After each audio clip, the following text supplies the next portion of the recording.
Hello, it is I. Now Forza Horizon 5 is packed full of so many incredible features which everybody knows about. For example, driving modes, convertible car roofs, driving up an active volcano, and so much more. But there are also a few hidden things which you may or may not know about the game. Well, if you're curious about what these features are, then you've come to the right video, as I reckon you come out of this video having learned something new. So here are 10 things you probably, keyword probably, didn't know about Forza Horizon 5. Now before we get into this video, sorry, whoa, like button? Hit it. Let's hit 4,000 likes on this video, come on, it will make me so happy. Anyways, without further ado, let's get into this video. Now recycling showcase event vehicles isn't something new. In Forza Horizon 3, you race against a Chinook helicopter.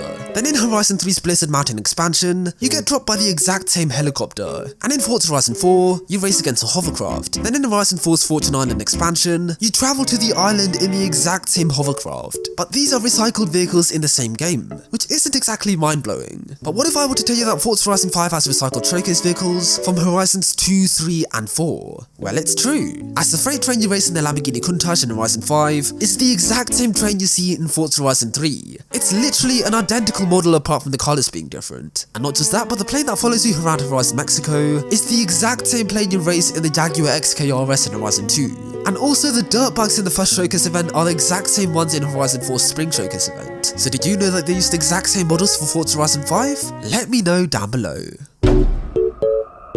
Now, ever since Forza Horizon 3, the developers included animals into the game which react if you get near them, as if you drive at them, they run out the way to avoid you, which is expected as I don't think they let you crash into an animal in a PEGI 3 video game. But did you know that you can not only scare the animals by driving at them, but also by revving your engine? Well, it's true, as if you find some animals, rev your car a little bit, and then... yep, the animals get a bit of a fright. But what I don't get is that if you do the exact same thing with a silent electric car, they still get scared, which is pretty strange if you ask me. Now in Forza Horizon 5, we saw a brand new feature which revolutionized the game, which is being able to operate your convertible roof out on the road, which is very nice, but you can only operate the roof while stationary. You cannot move your car whilst operating your roof, or can't you? Well, it turns out that through a glitch, you can in fact drive and operate your roof. The way you do this is by toggling the convertible roof button, then enter photo mode using the D-pad, exit photo mode, then enter photo mode another time using the D-pad, exit photo mode one last time, and you'll be able to drive with your roof operating for a couple of seconds, which is very cool. Or another feature is to toggle the convertible roof button, then open up telemetry and you can drive with the roof operating, which is very cool.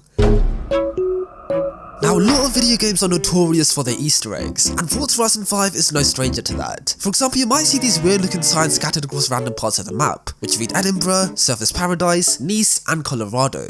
And if you know your Forza games, then you know exactly what this is a reference to, as these are all locations in the previous Forza Horizon games, which is a very nice little reference. Another Easter egg is that if you earn 25 ultimate drift skills in the Toyota AE86, you hear Jay say this. Woo! Initial defense! Let me hear it! Yep, that is pretty interesting. And also around the stadium, you'll find these tourist information booths. Go up to them and you'll find that they show random landmarks of Horizon Mexico, as well as a full map too. In fact, there are quite a lot more Easter eggs and hidden details in the game, but I can't cover them all in this video, so I'll save that for a future upload. So if you can hit 4,000 likes, then I'll start working on that video.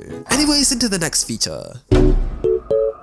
Okay, so this is something which pretty much 90% of you guys know already, but there are undoubtedly people out there who have no idea that the developers added launcher control as an actual feature into the game. So for those of you who don't know about it, allow me to explain how it works. Step 1, pick any car in the game but make sure it's not electric. Step 2, hold the brake and shift into either second gear or reverse. Step 3, whilst holding the brake, shift into first gear, then mash the throttle. Now your car locks into a certain RPM and won't go above it. Then when you're ready to launch, let go of the brake and yeah, you've successfully launched your car. Well done. Now we all know the good old Forza trick of putting off-road suspension on your car, then lowering it in the tuning tab, as this gets your car much closer to the ground than standard race suspension. And of course, with off-road suspension being way softer than ordinary suspension, when you're driving, your car sometimes touches the ground, which can look very good if you're going for a stance build. But unfortunately in Horizon 5, that is not the case. Off-road suspension now drastically raises your car, and even if you lower it in the tuning tab, your car still remains high. Meaning if you want to lower your car all the way, you're either going to have to use race suspension or drift suspension, which is a shame, as there's something so cool about having a slam car that bounces with off-road suspension. So yep, that's a tip to anybody who wants to stance their car. Don't use off-road springs as they do not work anymore.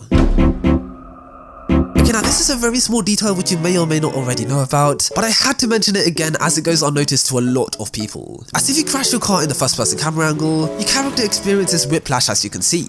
Now you might think that this is just a camera effect and nothing happens on the outside. Oh well, crash your car from the third person camera angle and you can clearly see that the driver is exposed to whiplash from the outside. Now that, my friends, is what you call attention to detail. Very nice. Okay, now this is an old trick I discovered way back in Forza Horizon 3, which still surprisingly works in Forza Horizon 5. So how do you enter photo mode inside your car? Well, step 1, enter Horizon Solo. Step 2, stay still in your car for around 10 seconds, then reverse your car about a half a car's distance. Step 3, rewind to the point that you start to move back, then go into V replay. Step 4, hold the right trigger very gently, and at the same time enter photo mode. If you notice that you can move the camera whilst the environment is still alive, then you are doing this right. Then move your camera until it's touching the rear bumper of the car, let go of the right thumbstick, and your car should reverse into the camera. And now you'll be able to use the camera inside your car, which is very cool. With this feature you can explore the interior of your car and just take in how detailed everything is. Very nice. Now this is also another very cool detail in Forza Horizon games, which doesn't get the credit that it deserves. As if you go up to some houses in Forza Horizon 5 and look through the window, you actually see the interior of the house, which is so cool. Now it's not fully modelled in all the houses, but it does give a sense that it's 3D and there's people living inside those buildings. The technique they used to create this is called parallax interior mapping, where you get a 2D picture, but morph it to create an illusion which makes it look like it's 3D with a lot of depth. They've been doing this ever since Forza Horizon 4, and it's incredible. It looks like they put in so much detail into this very small feature, which will definitely go unnoticed to the naked eye. So if you're bored in Forza Horizon 5, peek through the windows and take a look inside the houses. But you should never do that in real life because that, my friends, is a little bit illegal. Now this isn't really something in the game which you don't know about, it's more so something about the game. Because did you know that Forza Horizon 5 holds the record for the biggest game launch ever in Xbox's history? Well, it's true. As in the first week, the game saw over 10 million players. That's genuinely insane. In fact, I'll put it into context for you. During Gran Turismo Sport's first week of launch, it only sold 150,000 copies. Battlefield 2042 sold 4.23 million units after a week, and Grand Theft Auto 4 sold just 6 million units a week after the launch. So the fact that a racing game broke these records is pretty insane. So you gotta give the developers or directors props for creating a game as successful as that, as I don't imagine it's exactly an easy thing to do. And that's the end of the video. Hope you all did enjoy. If you did not enjoy this video, that's a bit sad. If you want to see more videos just like this one, then make sure to... We're on road to 250k, so help your boy out. Thank you very much, and I'll catch up with you guys very soon. Until next time, have a good one, guys. Stay safe, stay inside. Until next time, cheers. My dinero's what I'm out to get. Sombrero, I get hat and then I'm out again. Got an A1 Chica with a drive like a 3 litre. That's what she needs D4, like that.